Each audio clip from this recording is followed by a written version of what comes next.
neighborhood in flames. Completely in flames.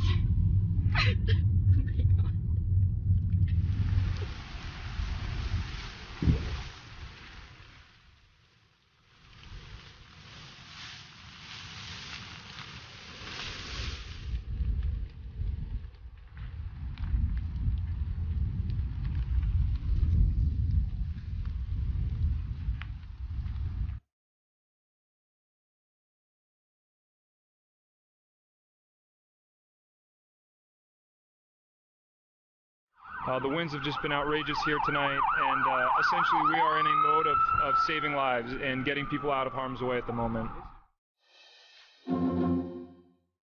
Rosa, joining us live now from an area that is under evacuation orders. What are you dealing with there, Katie?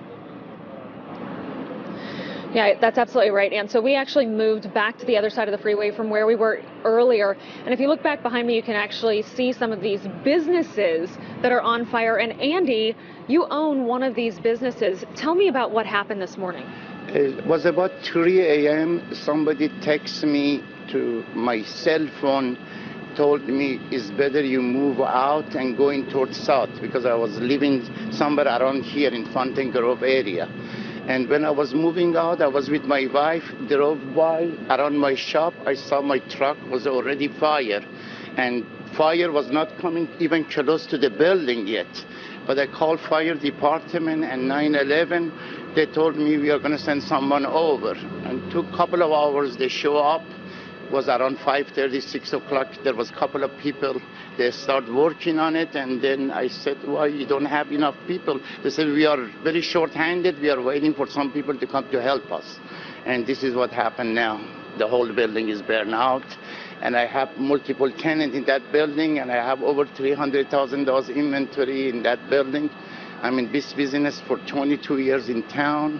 Now, hopefully, insurance take care of me for this situation happen. So what were the other businesses that were there? Can you tell us a little bit about this block? One right in the corner, there was a gun shop, and next to it was Herbalife.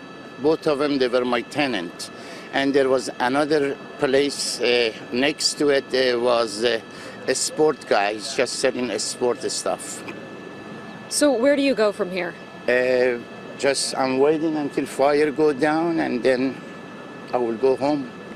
Have you heard anything about your house? We've heard that Fountain Grove area is... Not yet, but when I was leaving the house, I saw some houses was burned out already, and I didn't go back to the house yet. Well, good luck, and we are so sorry that this is happening. Thank you so much. I appreciate it. Andy, thank you for your time today. And so we did actually just speak with Lieutenant Jonathan Cox. He's one of the CAL FIRE spokespeople. And what he told us so far is that this is nowhere near contained. Actually, if you wouldn't mind, Battalion Chief, coming back over and kind of giving us an update.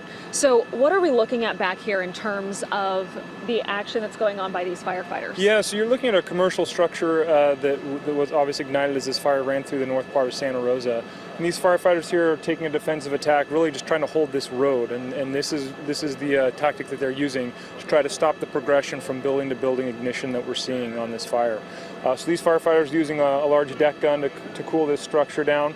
And this is one of many commercial and industrial structures that are burning right now in the northern part of Santa Rosa.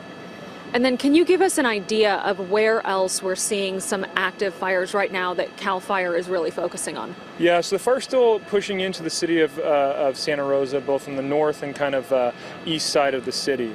So there's still some pretty significant wind gusts up in the hill and coming down. So everywhere along the 101 corridor, and basically North Santa Rosa is being impacted still by this fire.